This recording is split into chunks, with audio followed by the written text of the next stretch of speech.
I'd like to thank you all for being here this afternoon. I always appreciate the media and what you all do and helping us get the word out. And most everything we do, when we need it, you all have always been there, and I greatly appreciate that. Just as today, Wiggington case obviously has been going on for some time, and during the course of this investigation into the murder of Elsie Wiggington, Patricia Wiggington has been interviewed numerous times by different agencies. After reviewing our records, it has been determined that there were discrepancies within the case that prompted the Sheriff's Office to seek warrants for obstruction and accessory after the fact for Patricia Gail Wiggington of Madison Heights, Virginia. Mrs. Wiggington is the ex-wife of Frederick L. Wiggington, Jr., who was previously arrested for the murder of Elsie Wiggington, his wife at the time.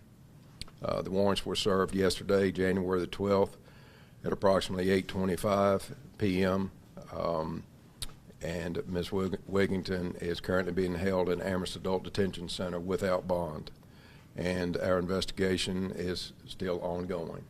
So we ask that anyone in the community that may have additional information, regardless of how small or significant you may think it is, we are interested in that, and please give us a call, or if you wish to remain anonymous, you can get that information to us through Central Virginia Crime Stoppers.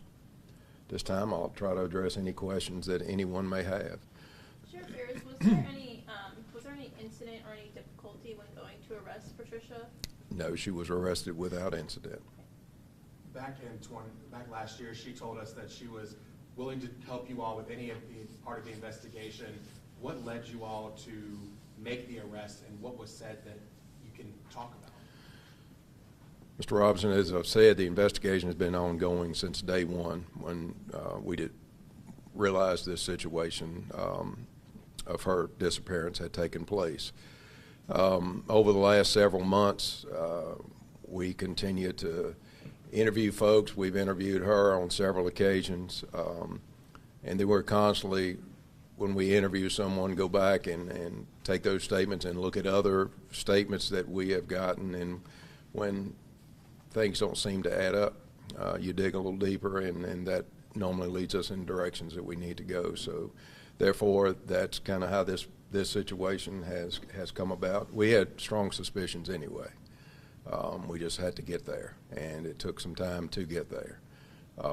And that's merely how it is, the continuation of interviews and whatnot, and then going back and corroborating statements that are made, statements that were previously made, and that led us to where we are today.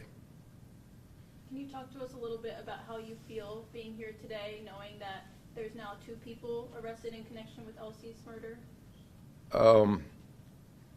Ultimately, as I've said from day one, Elsie Wiggington did not by any means deserve what happened to her. And as the law enforcement agency that's in charge of this community, it's our job to hold or bring forward anyone and everyone that may be any way connected to what happened to this woman. And you know, it's fortunate as to what happened, and my heart continues to go out to the family. You know, this should not have happened to anyone, and you know, I just have to say that the men and women of our agency here, and the men and women of agencies that have been helping us with this, have done an outstanding job to bring these 2 individuals to the forefront and be arrested and held accountable for the death of Elsie. You came back in once this case was really getting a lot of attention. Do you feel that the previous administration failed in doing what they were supposed to do, and Elsie could still be here today had they done their jobs back then? I can't and will not comment on what someone did or did not do. Next year, I will have been in this business for 40 years. And I can say that the day that Elsie was found, it was a very indifferent feeling for me because of the time lapse that had occurred since she went missing. Again, all I can say is I attribute her being found and arrest being made to all the dedicated men and women that stand in harm's way each and every day so that all of us and everyone else can live and go about our communities feeling as safe as possible. And, you know, I'm not going to elaborate or say anything about previous administrations, what they did or didn't do. But as soon as it came to our attention, we aggressively have been on this case and have brought the individuals that are accountable for this to the forefront. And Sheriff Ferris, you said that you weren't going to bring charges against anyone until you knew that they would stick, that there wouldn't be anything that they could find in court. Do you feel confident in this case with Patricia? The same thing? I feel very confident. Our men and women that have put this case together have consulted with the Commonwealth Attorney's Office and run all of their evidence and statements by the Commonwealth Attorney's Office, and they feel comfortable. That is their job to do the prosecution end of it. Is our job to bring those that are accountable to that point. And so all of that has been run through that office to make sure that they feel comfortable with what's transpired so far. And at this time, is there anyone else you believe that might be involved in this murder investigation? I'll leave it at the investigation is ongoing. And as I said earlier, anyone in the community that may know anything or be able to help us, to please let us know. We're very confident with the two that we have now. There's definitely being suspects in this case, but I'll just leave the other part being open. This is the ex-wife, Frederick Wiggington. Just to clarify, were they married before the marriage to Elsie Wiggington? Or? That's correct. Patricia was an ex-wife prior to Elsie. Any other questions? Was Patricia living in Elsie's home when you arrested her? No, she was living there at the time that Fred Wiggington was arrested, but she has since moved from that location on Pendleton Drive and is now living in Madison Heights. And he was arrested in August, right? Around August 14th? Justin, that sounds correct. I don't have that information in front of me. The press conference that you had announced that remains. That is correct. So at that time, she would have been living there. She was living there at that time. That is correct. Can you talk a little bit about the conspiracy charge? Just like what does that usually mean? Like conspiracy after the fact? Accessory after the fact. Accessory after the fact could be an individual that gives information that tries to elude law enforcement or send them in a different direction or cover up or hide any type of information. Obstruction is that if you give information to mislead or obstruct an investigation.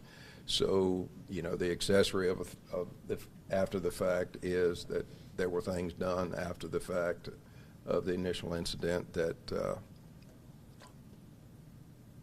afforded and or aided the situation itself to happen. And with Fred Wiggington, he was at first charged with second-degree murder, but then those charges were bumped up to first-degree murder. Do you think we might see something similar happen with Patricia? Again, that would be left up to the Commonwealth Attorney's Office and their investigation and what they decide to do as far as charges that are currently against her and what may be brought in the future would be their call. What kind of penalties is she facing with these charges? I'd have to look at the code section to see exactly what penalties this carries. I can't shoot it from the cuff. I don't know.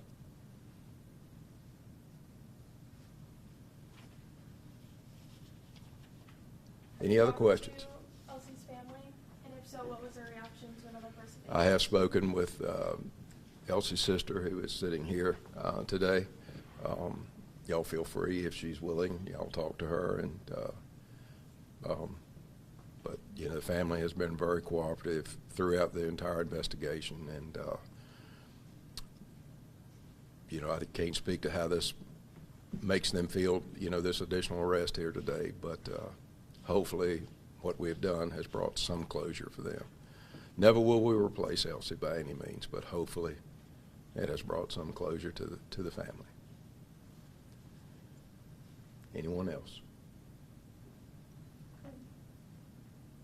Well, thank all of you all for being here this afternoon, and again, I appreciate it. We appreciate what you all do each and every day. Thank y'all. Thank you, Sheriff. Did everyone get a copy of this? Yes. Okay. Thanks so much. Thank you all.